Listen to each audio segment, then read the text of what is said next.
I think if I hear you call me Becky one more time, six-pack, I'm gonna pop your tops. All six of them. Who are you?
Hey, this is Matt once again. We're about to another video. This is another paid request, this time from John the Zero Cool. Very great guy on here. And if anyone's ever interested in requesting a topic, reaction, commentary, review, re-review, out of the blueness, randomness, whatever it may be, feel free to send it either directly to my PayPal or join my Patreon. Both links are down below in the info box. And this is an interesting one where it's a versus. The Punisher 1989 versus The Punisher 2004. Which is my favorite? Which do I think is the best? Why? All that stuff. And this is a bit tough because they're both movies I do enjoy. The Punisher 2004 I saw in the theater. Punisher Dolph Lundgren I saw on VHS tape back in the day. I would say that was my introduction to the Punisher, was Dolph Lundgren's film. And when you compare the two, I would say, honestly, my favorite is the 1989 Punisher film. Because I think the Dolph Lundgren's film is the Punisher anything. Movie, TV show, that gives you the punishment to the full extreme in terms of action and excitement. And the fact they had a lower budget to do it is even more impressive. Like, you watch a Punisher film, I want to see him do his fucking dirty work. I want to see him do his job, his dirty laundry, so to speak. I want to see him kill some motherfuckers in many ways as possible. And Dolph Lundgren does that. I think Dolph Lundgren kills more people than in the TV show's seasons combined. Like, the Dolph Lundgren's the Punisher. What the fuck do you call 165 murders in 5 years? Work in progress. You know, there's a limit to vengeance. I just haven't reached mine yet. And I always felt it was underrated. He doesn't have the skull. I don't give a fuck if he doesn't have the skull. Wolverine and Logan never had his fucking costume either. Has Wolverine ever worn his costume? Raise your hand. In a movie. He did in the cartoon, but in the movie. In a movie, has Wolverine ever wore his costume? Show of hands. Exactly. But no one said anything about it. In fact, they made fun of it in the first X-Men movie. Ha ha ha ha. But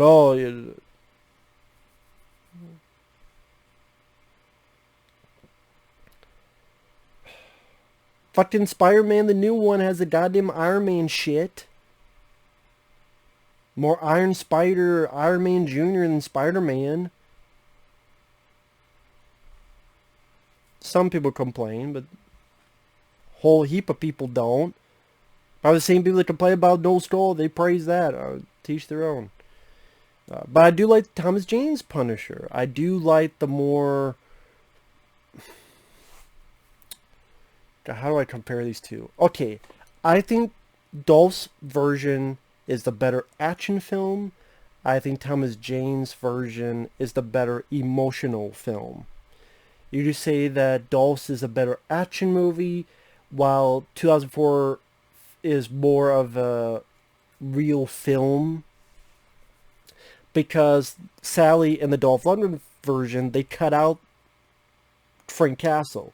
Like, they cut out the whole opening. They showed Dolph with his family and being with Louis Gossett Jr. when they were partners as cops, and show more of the Frank Castle before the tragedy happened, which they should not have cut out, but they did. You do get that with the 2004 film. You do feel more of the emotional pain. Thomas Jane does a great job. You see his family get killed. He's hugging them. He's blasted away. He's blown back. You really feel his anger. Gosh, do I sit this one out? So you really do get more of that emotional connection. And he's actually going after the people that murdered his family. Well, I guess technically he does in the 89 film, but in the cut that we see, you don't really get a whole... In the stuff that was cut, you get a more of a sense that, some of those bad guys did have a dealing with Frank Castle's family being murdered. That's in the deleted opening. Because Dolph Lundgren catches the guy, Jerome Crabb, I believe is the actor's name, and puts him under arrest, and this leads to his family getting a hit on by the crime family. But a lot of that is gone, so you don't really get the connection that these people murdered Dolph Lundgren's family. So that, again, I think that should not have been cut out in the first place. It really should not have, in my opinion. But, like I said, you do feel a bit more of the emotion in the Thomas Jane film. And Thomas Jane film does have some nice action, in particular the third act. And, yes, seeing the skull is cool to see. I will admit. It would have been cool to see Dolph with the skull. It would have been fucking badass. In retrospect, they should have fucking done it so that people wouldn't have talk about it. Would have been nice to see. They should have done it. I will give you that. So if you like giving points, take Thomas Jane's version. It's a bit more emotional. Point to that. It has the skull. Point to that. They both have good scores, musical scores, although very different. Dolph's is more of an action-driven score, but I also like the spaghetti western type of score. It gives it a different feel of a modern western. And that's why it's fun to watch both, because they have their different feels. One's like I said, modern western to almost like a canon films. Fuck yeah, with Dolph's movie. But with Dolph, like I said, I think that easily takes the points with action. I mean, from the get-go in the version that was released, he's hanging people, he's kicking people off of balconies, he hates fucking casinos and jukeboxes. He kills ninjas, he's throwing knives into people, he's shooting people with shotguns, grabs a chain, shoots shotgun in the face. He's throwing knives into people's foreheads. There's the crazy bitch. He cracks her fucking neck without any regard. You don't give a fuck. If you try to kill him, you're dead. He's an equal opportunist killer. And that's one thing I don't like about Thomas Jane's version is I don't like the goofy neighbors. I know that was in one of the comics. I don't care. The goofy neighbors, I don't think you need. I like the Kevin Nash fight. I don't think you needed that goofy music. Ba ba ba da da da. I don't think you needed that. I do like the fight, the choreography, the brutal ass beating Frank Castle gets, and it's old school brawler. But I've learned to accept the music because of the irony. But it's the cutting back to the neighbor scene, and I don't need that. And him torturing the person, but he's not really. It's with a fucking lollipop. Not lollipop. Fucking...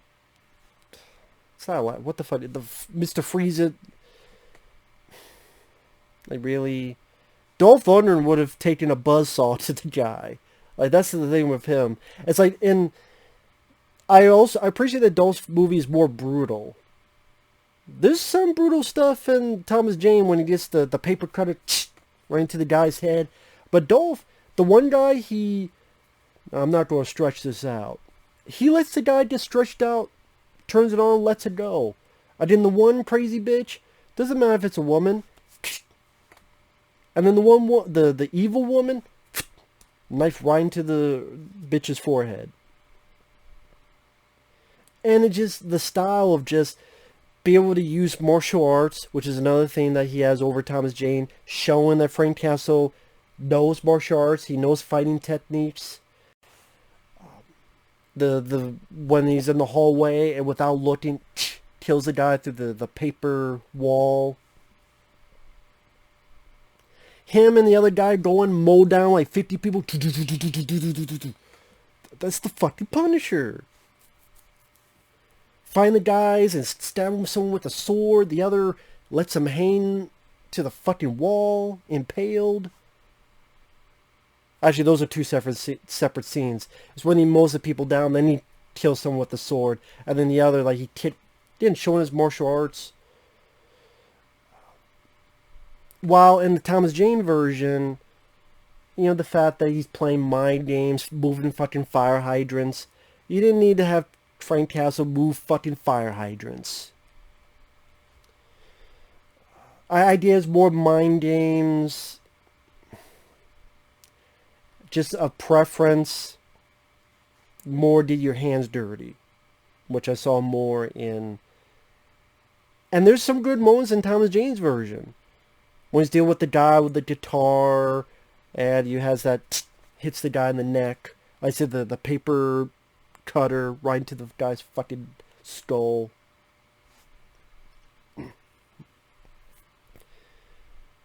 So while, again, Thomas Jane's version has some brutal moments, I think Dolph has more action, higher body count, more variety of kills, and just more scenes of him really unleashing the punishment. And I'm sorry, there's never...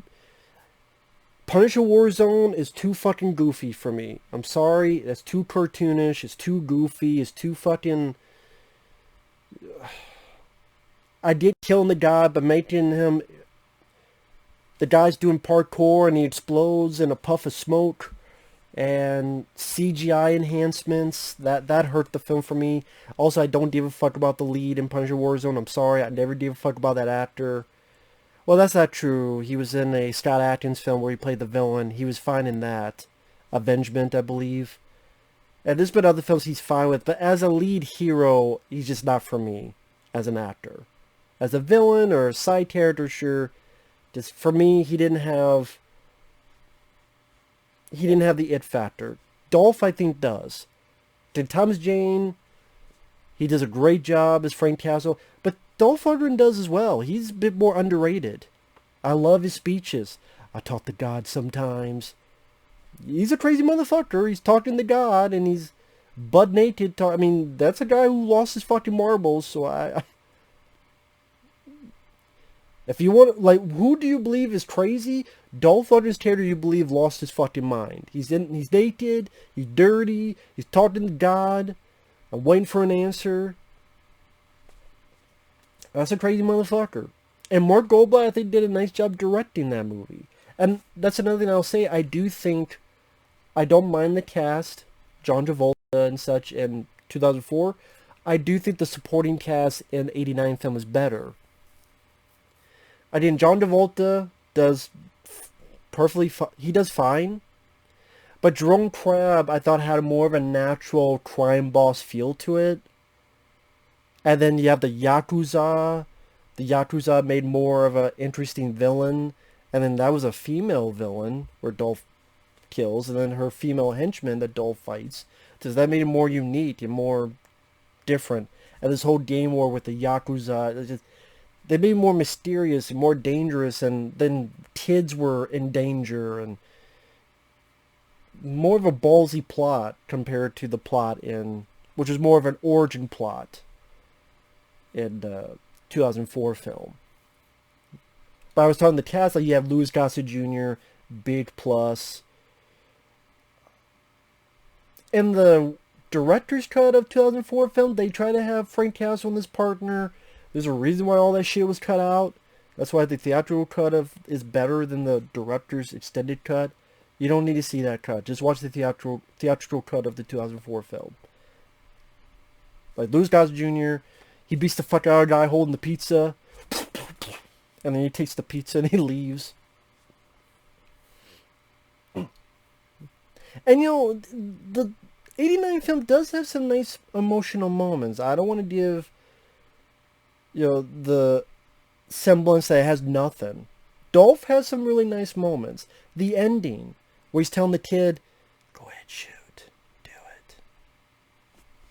You're a good boy. Grow up to be a good man. Because if you don't, I'll be waiting. As in, I'm gonna shoot you in the face, kid. Don't fuck up. Or Dolph is gonna fucking break your neck like she did that bitch. Like a fucking rad doll.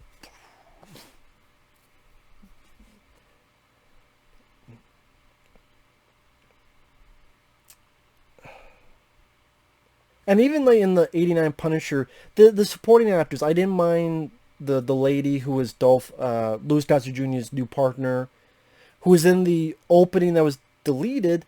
If you ever get the Punisher VHS or DVD, and you see a picture of Dolph and Louis Gossett Jr. in plain clothes and a girl that looks like a hooker, that's from the deleted opening, which is funny because it was always on the VHS and DVDs, but it's not in the movie.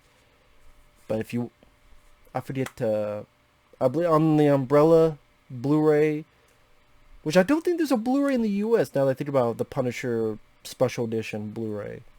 But there's an Umbrella one. I wonder if there's another one where the stuff is more cleaned up. If so, I would like to get it. But, so I'm going all over the place. So in Dolph Lundgren and Thomas Jane, it's hard for me to pick on the Punishers on that front. I like both actors. I like both portrayals. I think Thomas Jane was even more to do emotional wise. But I would go give it to Dolph because Thomas Jane's a badass, but Dolph is more of a badass. Just, he's more crazy. I buy him more fucking insane. I buy him more brutal. I buy him. He would be the guy that would chainsaw your ass. If there was a sequel, I could, like, I buy him more for Dolph. But Thomas Jane's good. Action, I think just 89 has more wealth of action. I like both scores. It's hard to pick between the two. Yeah, I think the characters, the actors are supporting wise a bit stronger compared to Thomas Jane's film. Thomas Jane, I think they do a better job with Frank Castle because they give nothing to the Frank Castle other than a few good moments, like the scene between him and Louis Gossett Jr. Let me in! Let me in! That's a good moment. But they should not have deleted that opening scene. For fuck's sake. It was stupid. I love you, Mark Goldblatt. I don't know if the studio made you do it or whatever. That was a bad decision, man. It's a bad call. If you kept that opening scene and just put the fucking skull on him. Yeah, just have him wear the skull. Have him spray paint the shit. Have it be a bulletproof vest. He spray paints it. Boom. But still, you know, it deserves a lot more praise from me. What the fuck am I talking about? I do give it praise. It deserves more praise in general. 89 Punisher. And I would love to have seen a sequel to Thomas Jane's film. And I love Thomas Jane's. At least I saw it in the theater. I thoroughly enjoyed it. I didn't have issues like the fire hydrant shit. It's like, why is he moving around fire hydrant? Oh, to fuck with people's minds. Is that really Frank Castle's style? I don't know. I would like to have seen a bit more action. I know people say budget, but look at all the action in fucking the Dolph Lundgren film, and that probably had a lower budget.